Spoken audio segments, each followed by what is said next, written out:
মা দুর্গার 10 হাত এবং ব্লাউজ এই নিয়ে একটা বিতর্কিত মন্তব্য সোশ্যাল মিডিয়ায় তোলপাড়। দীনকৃষ্ণ ঠাকুর নাকি কিছু ভুলভাল বক্তব্য দিয়েছেন, এমনটা অনেকে দাবি করছে।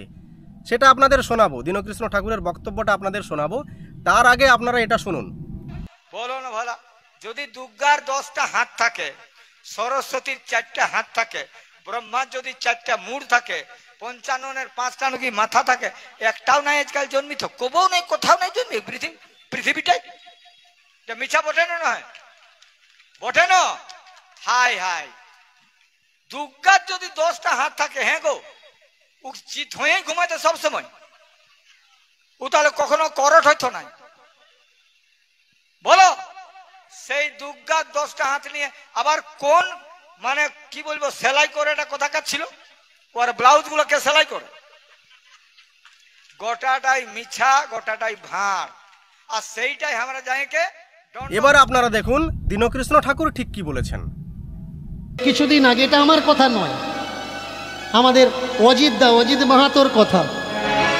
অজিত মাহাতোদা একটা প্রশ্ন তুলেছিলেন যে মা দুর্গার হাত কটা? মায়েরা হাত কটা? 10টা হাত।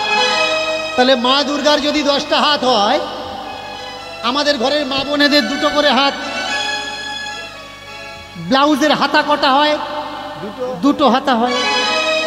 তাহলে আগে একটা হাত ঢোকাতে হয়, তারপরে টেনে এনে আর একটা হাত ঢোকাতে হয়। এবার বলুন, যার 10টা হাত, ব্লাউজ পরতে সুবিধে হবে না অসুবিধে হবে? যদি তাই হয়, তাহলে আমাদের অজিতদা প্রশ্ন করেছিলেন, জিজ্ঞাসা করেছিলেন যে এই মা দুর্গার গায়ের ব্লাউজটা তৈরি করে কে? যদি 10টা হাত না রাখতে, তাহলে অজিতদার মতো লোক তো জিজ্ঞাসা করতে পারতো না।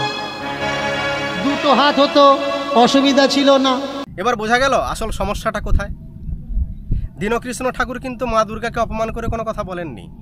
তিনি বরং এটা বলছেন যে যারা মা দুর্গার 10 হাত বানিয়ে এরকম একটা বিকৃত প্রতিমূর্তি বা বিকৃত একটা কল্পনা করে যারা অন্য ধর্মের মানুষ তাদের কাছে আমাদের ধর্মটাকে হাসির খোরাক বানিয়ে তুলেছে, তাদের উদ্দেশ্যে কথাটা বলেছেন। এরা যদি মা দুর্গার এরকম একটা বিকৃত চিত্র না কল্পনা করতো এবং সমাজে সেই চিত্রের পূজা না করতো, তাহলে অজিত মাহাতোর মতো ব্যক্তিদের মা দুর্গাকে নিয়ে কোনো প্রশ্ন থাকতো না। দীনকৃষ্ণ ঠাকুর শুধু এইটুকু কথা বলেছেন।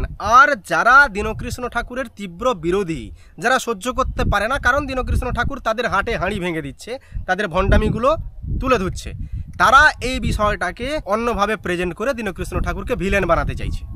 আগে জানতে হবে ভাই, আমি কারোর বাড়িতে গিয়ে কাউকে বলছি না, কারোর ধর্মকে ছোট করছি না, আমি আমার ধর্মের মানুষের সচেতন করছি মাত্র।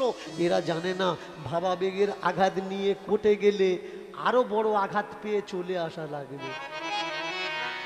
কোর্টে ভাবাবেগ চলে না, কোর্টে প্রুফ চলে, প্রমাণ চলে, এভিডেন্স চলে।